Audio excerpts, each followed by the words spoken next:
Hi guys, welcome back to my channel. मलाई ready हुनलाई एकदम हतार भइरहेको थियो, त्यही भएर मैले बोलेर भिडियो बनाइन अनि म अहिले भोइस ओभर गर्दै छु। यसमा चाहिँ I'm getting ready for दशैंको टिका। यो चाहिँ मेरो आउटफिट टिकाको लागि। अनि अब हामी सबैजना रेडी हुँदै छौं, सबैजना उतापट्टि रेडी हुँदै छ, म चाहिँ यतापट्टि रेडी हुँदै छु।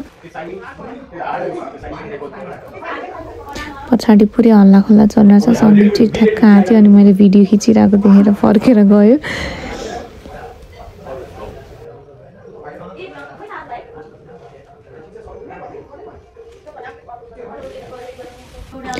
आजको मेरो हेयर स्टाइलिस्ट चाहिँ कविता दिदी हुनुहुन्छ।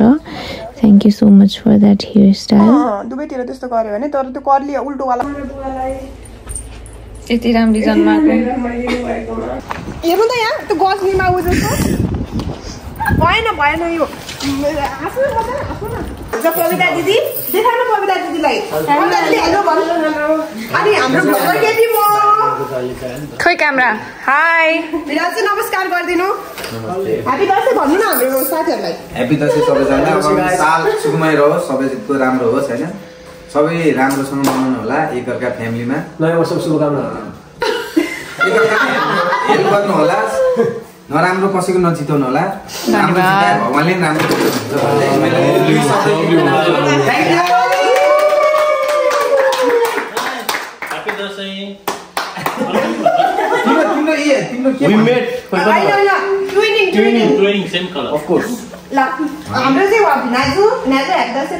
सबैजना नेपालीहरूलाई हैन सबैको राम्रो होस्, रमाइलो गरी मजा गर्नु होला। अनि हजुरलाई के भन्नु छ? नेपाली महान चाड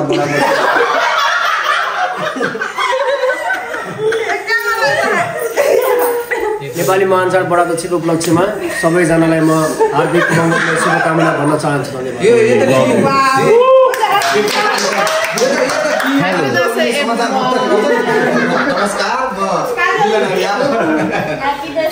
all the Nepalese community and जहाँ भए पनि जता भए पनि रमाइलो गरी मनाउनु होला। त्यही हो है। ल्यामा बसेको देखाउनु भयो न सबले नेपाली।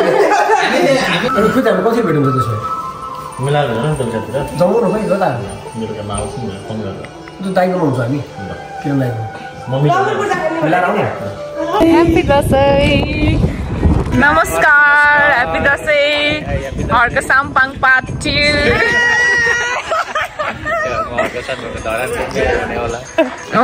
ठ्याक्कै यहाँ हर्क साम्पाङजी आउनु भएको छ।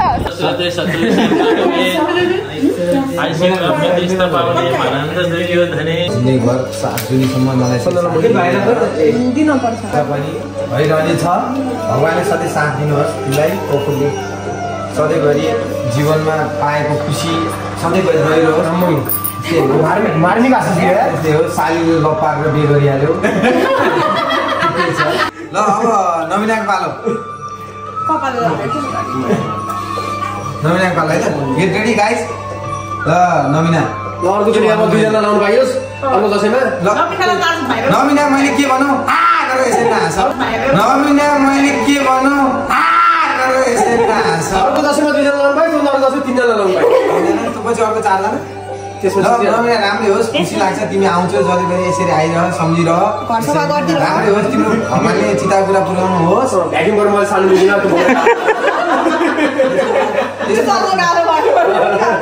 त्यसो नभन, तर मेहनती मान्छे छ, मेहनती रहिरह, भगवानले चिता कुरा पुर्याउनु हुन्छ। चियामालाई चाहिँ भिराज मात्र भन्ने तर मेहनती नै छ। मैले केही भनेको नै यार त्यसो त नभन न। बाइक कुरो भन्नु थियो तर त्यो भन्न मन लागेन, मनमै राखी। साथीको बाइक बिचमा राख्दै भएन नि। यस्तै छ। ल सन्दीप तिम्रो अब मैले बच्चैदेखि हुर्किएदेखि मैले देखेँ मैले भनौँ न धेरै राम्रो होस्, स्वास्थ्य होस्, कामको केसहरू काममै राखेस् भन्नु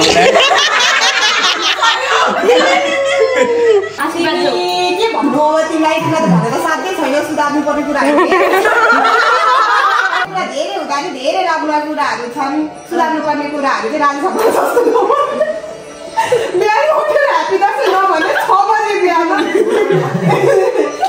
ह्यापी दियामा पनि नभने बिहानै उठेर सबै लाउनु पर्दैन। पर्छ आशिष दिन त पाइन्छ नि त। पाइन्छ चट्ट लाएर अलिअलि अल्को कपाल राम्रो भएको पेट अलिकति पुक्का आएको हो सौखी भन्ने होइन स्वर पनि राम्रै भएको एउटा सिङ्गर एउटा डान्सर होइन तिम्रो जेन्जी हो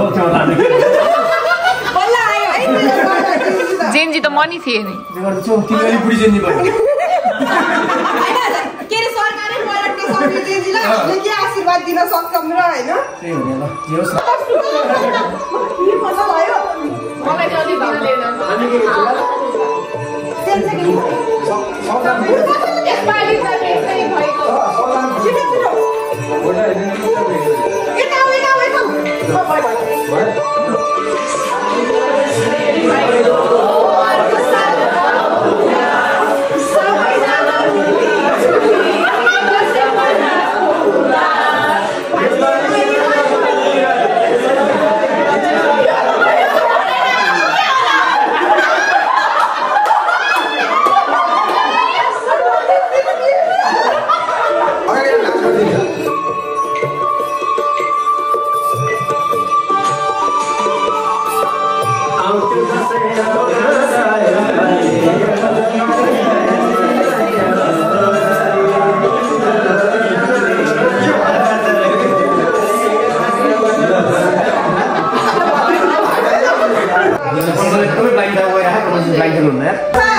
चाँडो भएन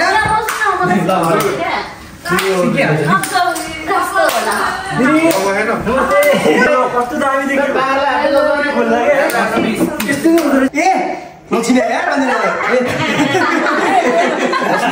म त चिन्दिनँ चाइनिज राम्रो हो तिम्रो जहिले पनि भगवान्ले चिता कुरो पुऱ्याउनु हो जहिले पनि यसरी भिनाज भिनाज भनेर आऊ खुसी लाग्दो कुरो हो सबैलाई मेहनत यतिको मेहनत गर्दै गर लाइफमा प्रगति गर्दै गर 3 बजे उठेर निस्किन्छ 3 बजे उठेर कहिले आधी अलिअलि सुत्ने पनि लगाउन सिकेस् जाडो महिना कट्टु लाएर नडौडेस् रातिको 2 बजे लन्डन बास्केट लिएर स्प्रिङ भेलतिर नडौडेस् बुझाउने चाहिँ आगे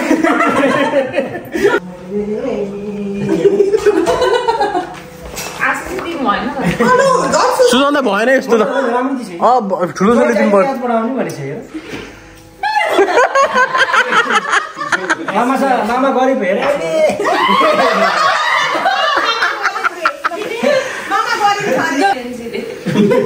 बाबु टिकट खाँदै झर्छ अब सेकेन्ड नझरोस् किन एक दुई दिनमा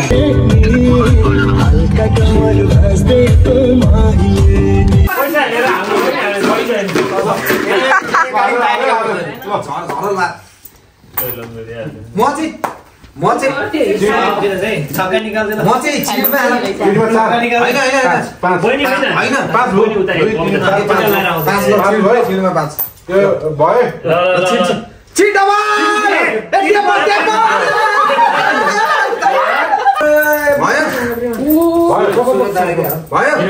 मलाई ल रेडी